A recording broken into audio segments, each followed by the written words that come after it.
Whoa, okay, let's go. Okay. Before we lose the light. Yeah. Okay, what are we driving? Well, when was the last time you were in a Golf? Or a hatchback for that matter? Everything we seem to drive lately is an SUV or a crossover or a double Chinese cab car. or a Chinese SUV or a double cab. This is a Golf, Volkswagen Golf. This is the 8, they call it 8.5, basically the facelift version of the 8th generation Golf. And they haven't had 8.5 in the country yet. They were planning on only bringing GTI and R in, which is what they did with Golf 8. And those two vehicles have been delayed for fuel quality issues. Hopefully this will come. And out of nowhere, Volkswagen Group Africa decided, no, you can have a Golf 8.5 1.4 TSI. Very kind of them. Which is this is what this is, and it comes in 4 flavors: Life Plus, R Line, and an R Line Plus model. And I mean, call me old-fashioned, I'm a really big fan of a Golf. I think it does a lot. I think to me it feels a bit more sophisticated than an SUV. If we had found a Golf when I was looking for a T-Cross, we would have bought a Golf. But So the Golf 7, that was get. Golf 7, Yeah. 1.4 TSI with the R Line kit. They are like hen's teeth. Yeah, you Because can. they are so good. And if you find them, the mileage is high and they're still very expensive. Yeah. Okay, so what are the pros? So a Golf package is proven. It's got solid build quality. Materials are good. Material quality is good. Beautiful interior. NVH is good. Love it. Interestingly enough, Volkswagen had moved away from physical buttons and into haptic controls, Yeah. which got a little bit confusing. And then Thomas Schaefer, who's the head of Volkswagen passenger cars currently, a friend of mine, he decided no, they're going to go back to physical buttons, no more haptic. So thankfully this car's got physical buttons on its multifunction steering wheel. The infotainment system is a lot more intuitive. It's got fixed home menus. It's Nice easy big to live with. screen. Nice big screen, crisp display. This car's got interior lighting.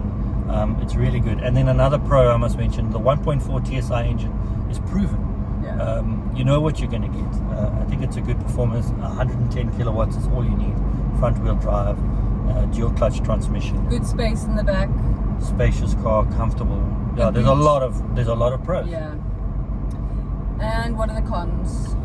I think the only con maybe here is this is the R Line Plus, so it comes with 18-inch wheels and a sport suspension. And I think some people will say the ride's too firm. I like it. It's a bit sportier. I like to sit low and sporty. Hasn't bothered me yet. Yeah, I would probably think the sweet spot in the range would be the Life Plus, but then you don't get the R Line kit and all the ID lights and things like that. I So disagree. it's a tricky one. I like it. I have Everyone to likes do the R Line R-Line. kit. Yeah. Especially me. Yeah, and then what are the other cons? The only other con I can think is, will people buy a hatchback again? Everyone seems to love SUVs. Which is not bumped up. Yeah, so you sit nice and low, which to me is dynamic. I don't feel vulnerable in the traffic in a hatchback. Some people do. Yeah, that's probably the only con, I think. And pricing. So it starts at, what did I say? 580 for the Life, and it goes up to 680 for the Yes. R Line Plus. And I think it's not bad. Like, it fits into Volkswagen's current portfolio quite neatly. So you can get a what did we say, an R Line Tigo for 580. 580. So, And but that's a R- bit smaller in terms of boot space and Yeah. certainly And also rear it's got a passenger slope legroom. back, so when you got a kid in a car seat, that was quite tricky getting Yeah. in and out. Yeah, and then it's got you've got the Tiguan starts where this car is currently. Yeah. So an entry level Tiguan. T-Cross, T-Cross R Line is 540, so that's a bit cheaper, but it's a lot smaller car than this. yeah, so T-Cross R-Line was 540, Tego R-Line was 580. Yeah. This is, This car here is 680. 680. Yeah. yeah, so it's not bad. So an R Line, standard R Line car starts at 660. yeah, Comes with smaller wheels, and maybe not the I would ID probably license. go with that one. Yeah. But again, 20 grand, want to. Me. Yeah. Fuel consumption, Yeah, you can get it to, I'm sitting at 6.5, but you can easily get it to Very below good. 6, which is really good. Again, much it's a better than proven my drive. T-Cross. Yeah, it doesn't help that you're running late all the time. So your T-Cross has got a 3-cylinder 1 litre turbo, so it's working a little bit harder than this. This is 1400 turbocharged 4-cylinder. So again, proven. Yeah. Rivals. It's a tricky one because Audi A3 is still around with the same motor, same drivetrain, and that's priced where this car, that starts where this car is. There's still a 1 Series BMW, that's a bit more expensive. I'm trying to remember if there's still a Corolla. I think there is a Corolla, so Corolla would be in this segment definitely. And then everything else is SUVs. And I think one of the reasons Volkswagen brought Golf 1.4 back in is it finally has a segment where the Chinese aren't playing. So it doesn't have to have that conversation about the Chinese brands. I think it's a bit tired of hearing about the Chinese brands. We all are. Yeah, no, I don't think. Yeah.